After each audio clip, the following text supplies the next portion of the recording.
An individual is living out his life, following his career, pursuing education, enjoying himself, raising a family, pursuing a hobby, all quite normal things. For most people, this is the frame within which his life carries on, and he experiences the joys and sorrows, the pains and the pleasures, the victories and the defeats that life doles out to him. Some individuals, however, find that this normal trajectory is disrupted through some unexpected turn. In some cases, these things creep up slowly, and the individual experiences a nagging sense of dissatisfaction or longing, or simply feels that this cannot be all. This cannot be the entirety and the meaning and purpose of life. He seeks for answers. He tunes his hearing to the sound of the divine flute and its call to him, urging him to look further, to go deeper, to seek for the answers he somehow knows are out there, waiting for him. For others, the shift of focus comes with some sudden event or circumstance.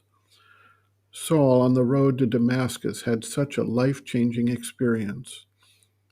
Sometimes it is a major trauma, such as a near-death experience.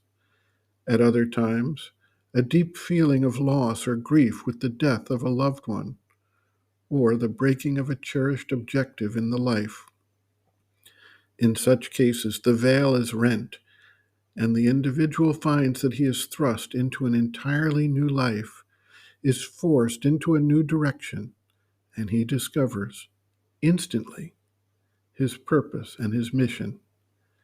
In such instances, he is indelibly marked with the change and cannot go back to what he was doing prior. It is as if he is taking a new birth, and his entire frame of reference changes immediately and irrevocably. The mother observes, quote, "This may come with a very strong emotion, with a very great sorrow, a very great enthusiasm. When one is called to perform a fairly exceptional action, in circumstances which are a little exceptional, all of a sudden, one feels something as though breaking or opening within him, and one feels as though he were dominating himself, as though he had climbed up a higher rung, and from there was looking at his own existence with the habitual senses. Once one has experienced this, one does not forget. Even if only once it has happened, one does not forget it. And one can, by concentration, reproduce the state at will later. This is the first step to cultivate it. Afterwards, one can very easily call up this state each time a decision is to be taken, and then one takes it in full awareness of the implications and foreseeing everything that's going to happen. I don't think there's one individual in the world who hasn't experienced it. In any case, one cultured individual, at least once in his life, something that breaks and opens, and one understands. This seems to astonish you very much, speaking to a child. You have never felt this, you? Yes? Child responds, I don't know. You are not sure. Long silence.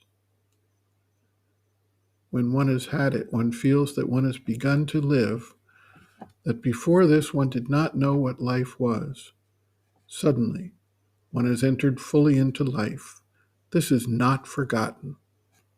End quote.